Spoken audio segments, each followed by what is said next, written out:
ಕೊಪ್ಪಳ ಜಿಲ್ಲೆಯಲ್ಲಿ ಈ ವರ್ಷ 23,000 ವಿದ್ಯಾರ್ಥಿಗಳು ಎಸ್ಎಸ್ಎಲ್ಸಿ ಎಕ್ಸಾಮ್ ಅನ್ನ ಬರೀತಾ ಇದ್ದಾರೆ. ಅದರಲ್ಲಿ 7,000 ವಿದ್ಯಾರ್ಥಿಗಳಿಗೆ ಮಾತೃಭಾಷೆ ಕನ್ನಡದಲ್ಲಿ ಓದಲಿಕ್ಕೆ ಬರೆಯಲಿಕ್ಕೆ ಬರುವುದಿಲ್ಲ.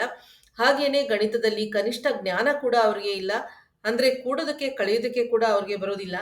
ಈ ವಿದ್ಯಾರ್ಥಿಗಳನ್ನ ಯಾವ ರೀತಿಯಾಗಿ ನಾವು ಎಸ್ಎಲ್ಸಿ ಎಕ್ಸಾಮಿನೇಷನ್ ಅಲ್ಲಿ ತೇರ್ಗಡೆಯನ್ನ ಮಾಡಿಸಬಹುದು ಅಂತ ಅಲ್ಲಿನ ಪ್ರೌಢಶಾಲಾ ಶಿಕ್ಷಕರ ಸಂಘ ಶಿಕ್ಷಣ ಇಲಾಖೆಗೆ ಮನವಿ ಮಾಡಿದೆ. ಶಿಕ್ಷಣ ಇಲಾಖೆ ಇದನ್ನ ಪರಿಗಣಿಸಿ ಅಲ್ಲಿನ ಪ್ರಾಥಮಿಕ ಶಾಲೆಯ ಶಿಕ್ಷಕರಿಗೆ ನೋಟಿಸ್ ಅನ್ನು ನೀಡಿದೆ.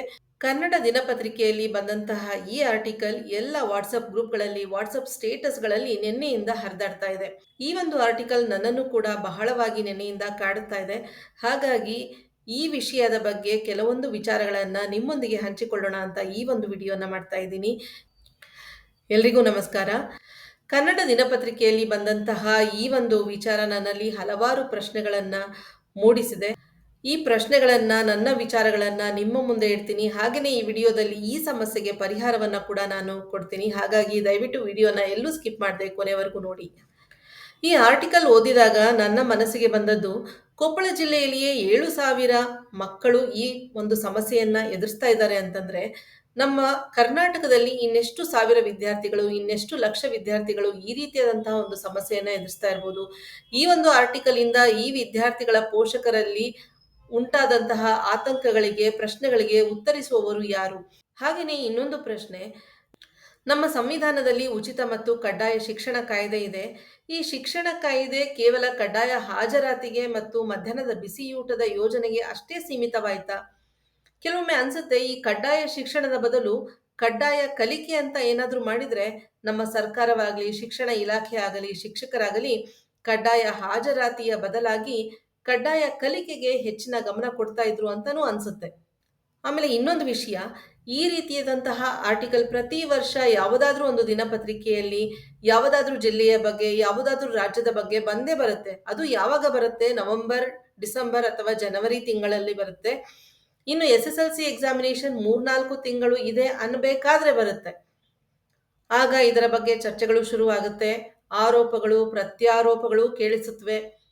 ಈ ರೀತಿ ಆರೋಪಗಳು, ಪ್ರತ್ಯಾರೋಪಗಳು ನಿರಂತರವಾಗಿ ನಡೀತಾ ಇದ್ರೆ ಸಮಸ್ಯೆಗೆ ಪರಿಹಾರ ಸಿಗೋದಾದ್ರೂ ಹೇಗೆ? ಶಿಕ್ಷಕರಾದ ನಾವು ವೃತ್ತಿ ಧರ್ಮವನ್ನ ಪಾಲನೆ ಮಾಡಬೇಕು. ಸರ್ಕಾರದ ಆದೇಶಗಳಿಗೆ, ಶಿಕ್ಷಣ ಇಲಾಖೆಯ ಆದೇಶಗಳಿಗೆ ನಾವು ಕಾಯದೇನೆ ನಮ್ಮ ಶಾಲಾ ಮಟ್ಟದಲ್ಲಿ, ನಮ್ಮ ತರಗತಿಗಳ ಮಟ್ಟದಲ್ಲಿ ನಾವು ಯಾವ ರೀತಿ ಕಲಿಕೆಯಲ್ಲಿ ಸುಧಾರಣೆಯನ್ನ ತರಬಹುದು, ವಿದ್ಯಾರ್ಥಿಗಳ ಕಲಿಕಾ ಮಟ್ಟವನ್ನ ಯಾವ ರೀತಿ ಉತ್ತಮಪಡಿಸಬಹುದು ಅನ್ನೋದನ್ನ ನಾವು ಯೋಚನೆ ಮಾಡಬೇಕಾಗತ್ತೆ. ಅದಕ್ಕೆ ಸೂಕ್ತವಾದಂತಹ ಕ್ರಿಯಾ ಯೋಜನೆಗಳನ್ನ ಹಾಕಿಕೊಳ್ಳಬೇಕಾಗತ್ತೆ. ಅದನ್ನ ಯಾವ ರೀತಿ ಮಾಡಬಹುದು ಅನ್ನೋದನ್ನ ಈಗ ನೋಡೋಣ. ಶಿಕ್ಷಕರಾದವರು ಈ ಒಂದು ವಿಷಯವನ್ನ ಗಮನಿಸಬೇಕು. ಎಲ್ಲಾ ತರಗತಿಗಳಲ್ಲಿಯೂ ಕನಿಷ್ಠವಾದಂತಹ ಕಲಿಕಾ ಮಟ್ಟ ಅಂತ ಇರುತ್ತೆ. ಅಂದ್ರೆ ಮಿನಿಮಮ್ ಲೆವೆಲ್ ಆಫ್ ಲರ್ನಿಂಗ್ ಅಂತ ಇರುತ್ತೆ. ಹಾಗಾಗಿ ಶಿಕ್ಷಕರು ಪ್ರತಿಯೊಬ್ಬ ವಿದ್ಯಾರ್ಥಿಯು ಈ ಒಂದು ಮಿನಿಮಮ್ ಲೆವೆಲ್ ಆಫ್ ಲರ್ನಿಂಗ್ ಅನ್ನ ಅಚೀವ್ ಮಾಡಿರೋದನ್ನ ಖಾತ್ರಿ ಮಾಡ್ಕೋಬೇಕು. ಯಾಕಂದ್ರೆ ವಿದ್ಯಾರ್ಥಿ ಮುಂದಿನ ತರಗತಿಗೆ ಹೋದಾಗ ಕನಿಷ್ಠ ಕಲಿಕಾ ಮಟ್ಟವನ್ನ ಅವರು ಹಿಂದಿನ ತರಗತಿಯಲ್ಲಿ ತಲುಪದೇ ಇದ್ರೆ ಮುಂದಿನ ತರಗತಿಯಲ್ಲಿ ಪಾಠ ಮಾಡುವಂತಹ ವಿಷಯಗಳು ಅವರಿಗೆ ಅರ್ಥ ಆಗೋದಿಲ್ಲ. ಹಾಗಾಗಿ ಕನಿಷ್ಠ ಕಲಿಕಾ ಮಟ್ಟವನ್ನ ಎಲ್ಲ ವಿದ್ಯಾರ್ಥಿಗಳು ತಲುಪುವುದು ಬಹಳ ಮುಖ್ಯ ಆಗುತ್ತೆ. ಹಾಗಾಗಿ ಎಲ್ಲ ವಿದ್ಯಾರ್ಥಿಗಳನ್ನ ನಾವು ಮೇಧಾವಿಗಳನ್ನ ಮಾಡ್ಲಿಕ್ಕೆ ಸಾಧ್ಯ ಆಗದೇ ಇದ್ರೂ ಕೂಡ at least minimum level of learning ಅವ್ರು ಅಚೀವ್ ಮಾಡೋದಕ್ಕೆ ನಾವು ಸಹಾಯವನ್ನ ಮಾಡಬೇಕಾಗತ್ತೆ.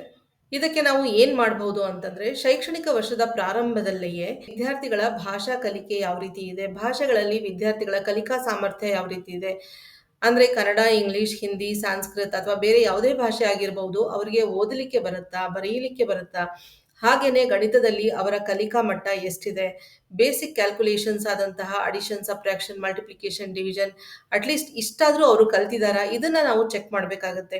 ಇದು ಅವ್ರಿಗೆ ಏನಾದ್ರೂ ಬಂದಿಲ್ಲ ಅಂತ ಹೇಳಿದ್ರೆ ಅಂತ ವಿದ್ಯಾರ್ಥಿಗಳನ್ನ ನಾವು ಲಿಸ್ಟ್ ಮಾಡಿಕೊಂಡು ಆ ವಿದ್ಯಾರ್ಥಿಗಳ ಸಂಖ್ಯೆಗಳಿಗೆ ಅನುಗುಣವಾಗಿ ಅವರನ್ನ ಗ್ರೂಪ್ ಮಾಡಿ ಫೌಂಡೇಶನ್ ಕ್ಲಾಸಸ್, ಅಂದ್ರೆ ನಾವು ABCD ಇಂದ ಆ ಮಕ್ಕಳಿಗೆ ಹೇಳ್ಕೊಡ್ಬೇಕಾಗತ್ತೆ. ವಿದ್ಯಾರ್ಥಿ 8ನೇ ತರಗತಿನಲ್ಲಿರ್ಬೋದು, 9ನೇ ತರಗತಿನಲ್ಲಿರ್ಬೋದು, ಬೇಸಿಕ್ಸ್ ಇಂದ ನಾವು ಅವ್ರಿಗೆ ಹೇಳ್ಕೊಟ್ಟಾಗ ನಿರಂತರವಾಗಿ ಈ ಒಂದು ಪದ್ಧತಿಯನ್ನ ನಾವು ವರ್ಷ ಪೂರ್ತಿ ಮಾಡಿದಾಗ ಏನಾಗುತ್ತೆ, ಆ ವಿದ್ಯಾರ್ಥಿಗಳಲ್ಲಿ ಖಂಡಿತವಾಗಿ ಕಲಿಕಾ ಮಟ್ಟ ಸುಧಾರಣೆಯಾಗುತ್ತೆ.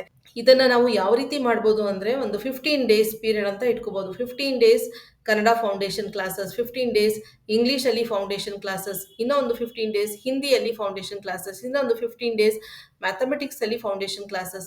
ಅಂದ್ರೆ ಅಲ್ಲಿ ಮ್ಯಾಥಮೆಟಿಕ್ಸ್ ಅಲ್ಲಿ ನಂಬರ್ಸ್ ಇಂದ ಮತ್ತೆ ಲ್ಯಾಂಗ್ವೇಜಸ್ ಅಲ್ಲಿ ಆ ಇಂದ ABCD ಇಂದ ಅವ್ರಿಗೆ ಹೇಳ್ಕೊಟ್ಟಾಗ ಏನಾಗುತ್ತೆ, ವಿದ್ಯಾರ್ಥಿಗಳು ಕ್ರಮೇಣವಾಗಿ ಅವರ ಒಂದು ಕಲಿಕಾ ಮಟ್ಟವನ್ನ ಸುಧಾರಣೆ ಮಾಡಿಕೊಳ್ಳೋದಕ್ಕೆ ಇದರಿಂದ ಸಾಧ್ಯ ಆಗುತ್ತೆ. ಈ ರೀತಿ ನಿರಂತರವಾಗಿ ಈ ಪದ್ಧತಿಯನ್ನ ಎಲ್ಲಾ ಶಾಲೆಗಳಲ್ಲಿ, ಎಲ್ಲಾ ತರಗತಿಗಳಲ್ಲಿ ಅಳವಡಿಸೋದ್ರಿಂದ ಏನಾಗುತ್ತೆ, ಅಟ್‌ಲೀಸ್ಟ್ ಎಲ್ಲ ಮಕ್ಕಳು ಮಿನಿಮಮ್ ಲೆವೆಲ್ ಆಫ್ ಲರ್ನಿಂಗ್‌ನ ಅಚೀವ್ ಮಾಡಿರ್ತಾರೆ. ಆದ್ರಿಂದ ಏನಾಗುತ್ತೆ, ಮುಂಬರುವ ವರ್ಷಗಳಲ್ಲಿ ಈಗ ಉದ್ಭವವಾಗಿರುವಂತಹ ಒಂದು ಸಮಸ್ಯೆ ಉದ್ಭವವಾಗೋದಕ್ಕೆ ಸಾಧ್ಯ ಆಗೋದಿಲ್ಲ. ಈ ವಿಡಿಯೋದಿಂದ ನಿಮ್ಗೇನಾದ್ರೂ ಪ್ರಯೋಜನ ಆಗಿದ್ರೆ ದಯವಿಟ್ಟು ಕಮೆಂಟ್ ಬಾಕ್ಸಲ್ಲಿ ಮೆನ್ಷನ್ ಮಾಡಿ. ಹಾಗೆ ಈ ವಿಡಿಯೋ ನಿಮ್ಗೆ ಇಷ್ಟ ಆಗಿದ್ರೆ ಲೈಕ್ ಮಾಡಿ, ಶೇರ್ ಮಾಡಿ, ಹಾಗೆ ಚಾನಲ್‌ನ ಸಬ್ಸ್ಕ್ರೈಬ್ ಮಾಡಿ. ಹಾಗೆ ಬೆಲ್ ನೋಟಿಫಿಕೇಷನ್ ಐಕಾನ್ ಅನ್ನ ದಯವಿಟ್ಟು ಪ್ರೆಸ್ ಮಾಡಿ. ಇದರಿಂದ ನಾನು ಅಪ್ಲೋಡ್ ಮಾಡುವಂತಹ ಎಲ್ಲ ವಿಡಿಯೋಗಳು ನಿಮ್ಗೆ ಸಿಗುತ್ತೆ. ಮತ್ತೆ ನನ್ನ ಮುಂದಿನ ವಿಡಿಯೋದಲ್ಲಿ ನಿಮ್ಮನ್ನ ಭೇಟಿ ಮಾಡ್ತೀನಿ. ಅಲ್ಲಿವರೆಗೆ ನಮಸ್ಕಾರ, ಧನ್ಯವಾದ.